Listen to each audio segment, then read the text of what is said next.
মৰমৰ ছাত্ৰ ছাত্ৰীসকল, ক্লাছ টিউটৰ ইউটিউব চেনেললৈ তোমালোক সকলোকে স্বাগতম জনাইছোঁ। অসম জাতীয় বিদ্যালয়ৰ ক্লাছ 6ৰ সমাজ বিজ্ঞান বিষয়টোৰ চেপ্টাৰ নম্বৰ 9 মানে পাঠ নম্বৰ 9 আমাৰ ৰাষ্ট্ৰীয় সংহতি। এইটো পাঠৰ প্ৰশ্ন উত্তৰসমূহ প্ৰথমৰ পৰা শেষলৈকে বিতংভাৱে আলোচনা কৰিবলৈ লৈছোঁ। ভিডিঅ'টো ভাল লাগিলে লাইক কৰিবা আৰু চেনেলটো ছাবস্ক্ৰাইব কৰিবলৈ পাহৰি নাযাবা। আমি এতিয়া প্ৰশ্নটোলৈ যাওঁ। তো 1 নম্বৰত আছে এটা বাক্যত উত্তৰ লিখা। ক নম্বৰ হৈছে আমাৰ ভাৰতীয় সংস্কৃতিৰ প্ৰধান বৈশিষ্ট্যটো কি? উত্তৰ হ'ল আমাৰ ভাৰতীয় সংস্কৃতিৰ প্ৰধান বৈশিষ্ট্য হৈছে বিভিন্নতাৰ মাজত ঐক্যতা। কাৰণ আমাৰ ভাৰতবৰ্ষৰ সংস্কৃতিৰ প্ৰধান বৈশিষ্ট্য হৈছে বিভিন্নতা, মানে জাতি ধৰ্ম বৰ্ণ নিৰ্বিশেষে সকলোৰ মাজত একতা, এইটোৱে বুজাইছে। খ নম্বৰ হৈছে ভাৰতবৰ্ষত কিমানটা ভাষাক সাংবিধানিক স্বীকৃতি প্ৰদান কৰা হৈছে? উত্তৰ হৈছে ভাৰতবৰ্ষত 22টা ভাষাক সাংবিধানিক স্বীকৃতি প্ৰদান কৰা হৈছে। গ নম্বৰ ভাৰতৰ ৰাষ্ট্ৰীয় ভাষা কি? উত্তৰ ভাৰতৰ ৰাষ্ট্ৰীয় ভাষা হিন্দী। এবাৰ আমি খ নম্বৰ পাম। দক্ষিণ ভাৰতত কিহৰ তেল বেছিকৈ ব্যৱহাৰ হয়? উত্তৰ দক্ষিণ ভাৰতত নাৰিকলৰ তেল বেছিকৈ ব্যৱহাৰ হয়। ক নম্বৰ ভাৰতবৰ্ষৰ কোন ৰাজ্যত মৰুভূমি আছে? উত্তৰ ভাৰতবৰ্ষৰ ৰাজস্থানত মৰুভূমি আছে। এবাৰ প্ৰথম ছ নম্বৰ ভাৰতৰ ৰাষ্ট্ৰীয় পতাকাত থকা গেৰুৱা ৰংটো কি অৰ্থ প্ৰকাশ কৰিছে? উত্তৰ হ'ল ভাৰতৰ ৰাষ্ট্ৰীয় পতাকাত থকা গেৰুৱা ৰংটোৱে সাহস আৰু ত্যাগক বুজাইছে। দ্বিতীয় ছ নম্বৰ ভাৰতৰ ৰাষ্ট্ৰীয় পতাকাখনৰ দিক প্ৰস্থৰ অনুপাত কিমান? উত্তৰ হ'ল ভাৰতৰ ৰাষ্ট্ৰীয় পতাকাখনৰ দিক প্ৰস্থৰ 1.5 গুণ।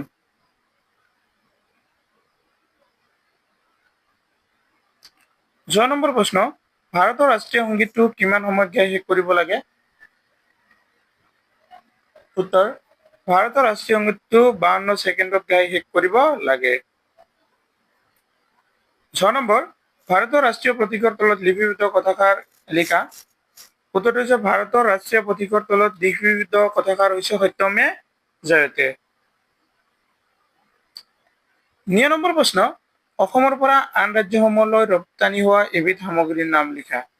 মানে আমাৰ দেশৰ পৰা আমাৰ ৰাজ্যৰ পৰা আন এখন ৰাজ্যলৈ বিক্ৰী হোৱা, তাৰ মানে উত্তৰ অসমৰ পৰা আন ৰাজ্যসমূহলৈ ৰপ্তানি হোৱা এবিধ সামগ্ৰীৰ নাম হৈছে চাহপাত।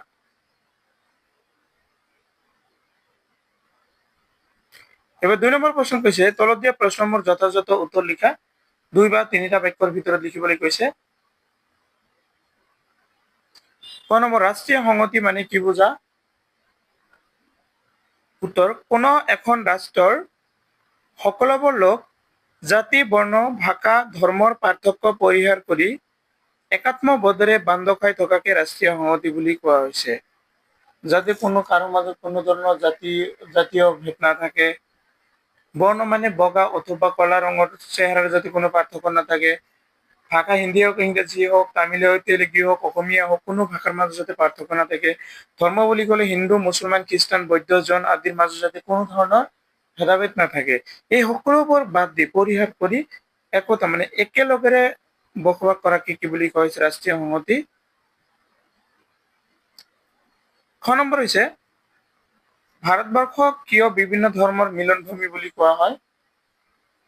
উত্তৰ পৃথিৱীৰ প্ৰায় সকলো ধৰ্মৰ লোকে ভাৰতত বাস কৰে। এই সকলো ধৰ্মাৱলম্বীৰ লোকে নিজ নিজ ধৰ্ম পালন কৰিব পাৰে।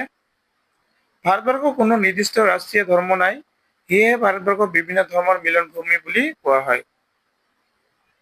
কাৰণ এইটো বুজোৱা হৈছে আমাৰ ভাৰতবৰ্ষত বিভিন্ন ধৰ্মৰ মানুহ বসবাস কৰি আছে। যেনেকুৱা হিন্দুতো জানাই, তাৰপিছত মুছলমান মানুহ আছে, খ্ৰীষ্টানো আছে, বৌদ্ধ ধৰ্মৰ মানুহ আছে, জৈন আছে, এই বিভিন্ন ধৰ্মৰ মানুহে নিৰ্দ্বাৰাই কোনো বাধা নোহোৱাকৈ আমাৰ ভাৰতবৰ্ষত বসবাস কৰিব পাৰে।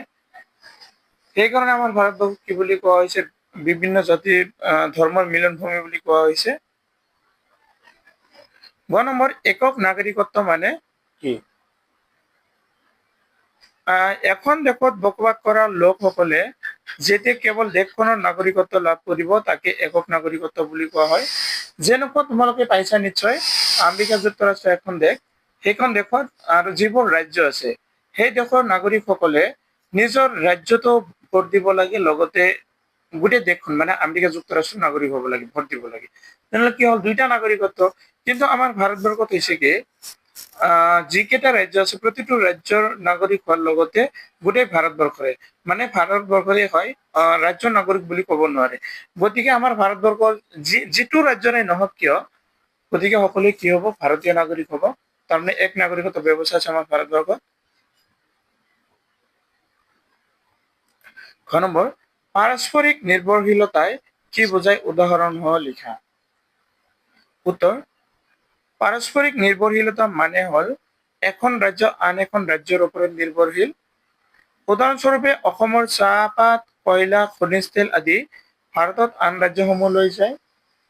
ঠিক তেনেদৰে অসমলৈ বিভিন্ন ফল মূল, ঘেঁহু আদি অনা হয়।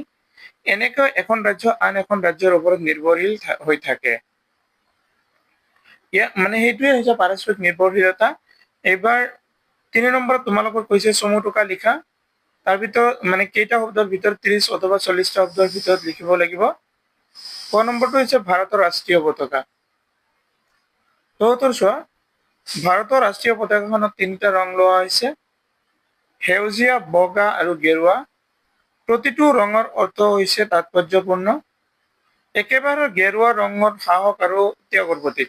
তাৰমানে তোমালোকে নিশ্চয় জানা আমাৰ জাতীয় পতাকাত 3টা ৰং আছে নহয়। ওপৰত একেবাৰে ওপৰৰ ৰংটো হৈছে গেৰুৱা। গেৰুৱা ৰঙৰ অৰ্থ বুজাইছে তাৰমানে কি, সাহস আৰু ত্যাগ।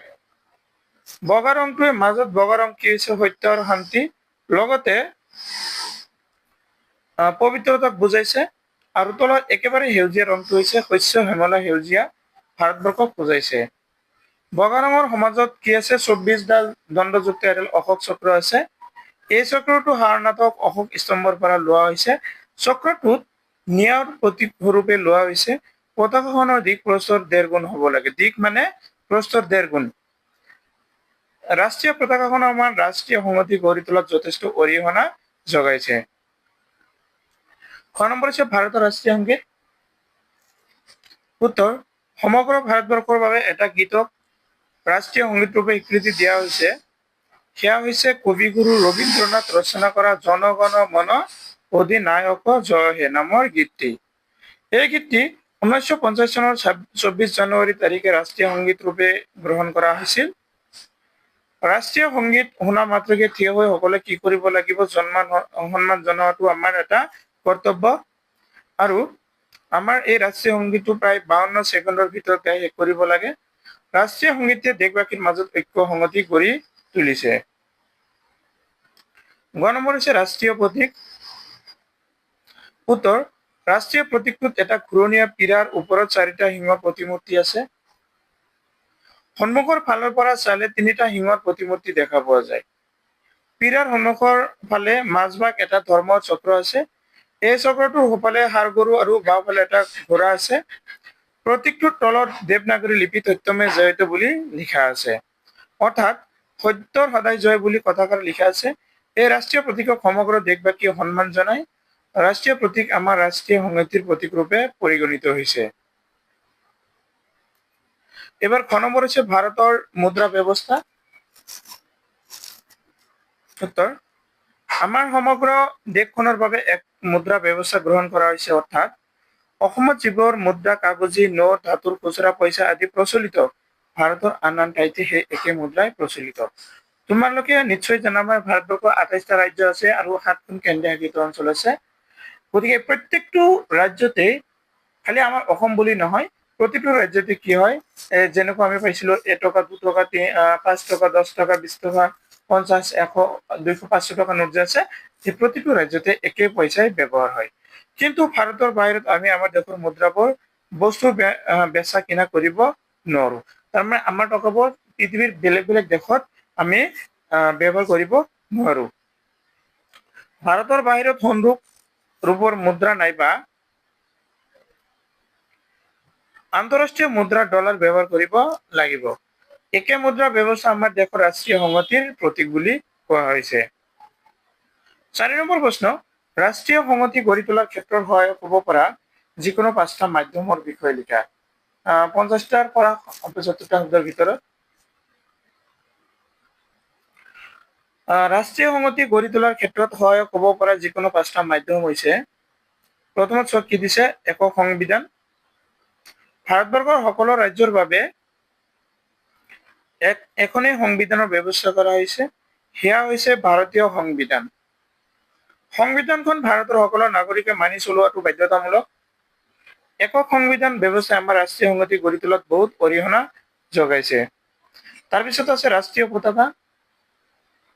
ভাৰতবৰ্ষৰ এখন ৰাষ্ট্ৰীয় পতাকা আছে। পতাকাখনক ভাৰতত বাস কৰা সকলো নাগৰিকক সন্মান প্ৰদৰ্শন কৰিব লাগে, এইটোৱে। তাৰপিছত আছে ৰাষ্ট্ৰীয় সংগীত। সমগ্ৰ ভাৰতবৰ্ষৰ বাবে এটা গীতক ৰাষ্ট্ৰীয় সংগীত হিচাপে গণ্য কৰা হৈছে।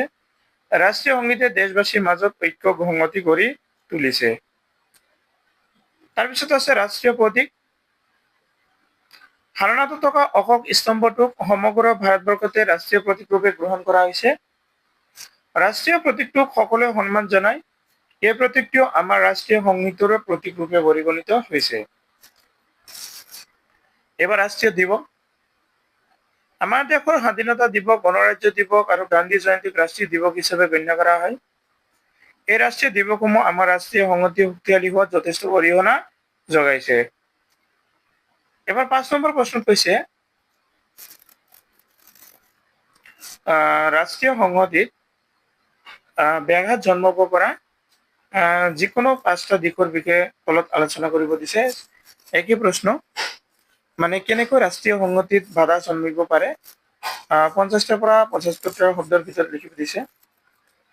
তো উত্তৰত চোৱা, ৰাষ্ট্ৰীয় সংহতিত ব্যাঘাত জন্ম দিব পৰা যিকোনো 5টা দিশ। 1 নম্বৰ হৈছে ব্যক্তিগত স্বাৰ্থপৰতা। তাৰমানে ব্যক্তিগত স্বাৰ্থপৰতা ৰাষ্ট্ৰীয় সংহতিৰ প্ৰধান অন্তৰায়। ব্যক্তিগত স্বাৰ্থ সুৰক্ষা কৰিবলৈ গৈ মানুহে বহুতো নকৰিবলগীয়া কাম কৰি পেলায় আৰু এইদৰে দেশৰ ৰাষ্ট্ৰীয় সংহতিত ব্যাঘাত জন্মায়। হিংসা বিদ্বেষ ভাৱ 2 নম্বৰত দিয়া হৈছে। আমাৰ মাজত থকা হিংসা বিদ্বেষ ভাৱেও ৰাষ্ট্ৰীয় সংহতিত ব্যাঘাত জন্মায়। পাৰস্পৰিক হিংসা বিদ্বেষ আদি আমাৰ মাজত ভাতৃত্ববোধ গঢ়ি তোলাৰ ক্ষেত্ৰত অন্তৰায় সৃষ্টি কৰে। এবাৰ পাম আমি উদাসীনতা। উদাসীনতা নাগৰিকৰ মাজত থকা উদাসীনতা ভাৱ দ্বাৰাই ৰাষ্ট্ৰীয় সংহতি গঢ়ি উঠাৰ ক্ষেত্ৰত বাধাৰ সৃষ্টি কৰে, কিয়নো উদাসীন নাগৰিকে দেশৰ কোনো কাৰ্যতে অংশগ্ৰহণ নকৰে অথবা কোনো ধৰণৰ অৰিহণা নযোগায়। তাৰপিছত আছে সাম্প্ৰদায়িকতা।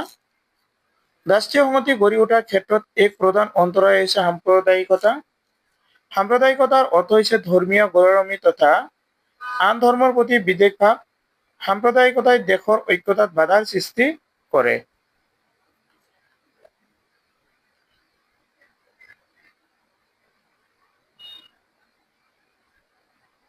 তোমালোকৰ আজিৰ ভিডিঅ' এইখিনিলৈকে, আৰু ভিডিঅ'টো কেনে হৈছে অৱশ্যই কমেণ্ট কৰি কমেণ্ট বক্সত জনাই দিবা, আৰু কমেণ্ট কৰি নিজৰ নিজৰ নামবোৰ লিখি দি যাবা, মোৰ বহুত ভাল লাগিব। ভিডিঅ'টো সম্পূৰ্ণকৈ চোৱাৰ বাবে সকলোকে ধন্যবাদ জনাইছো।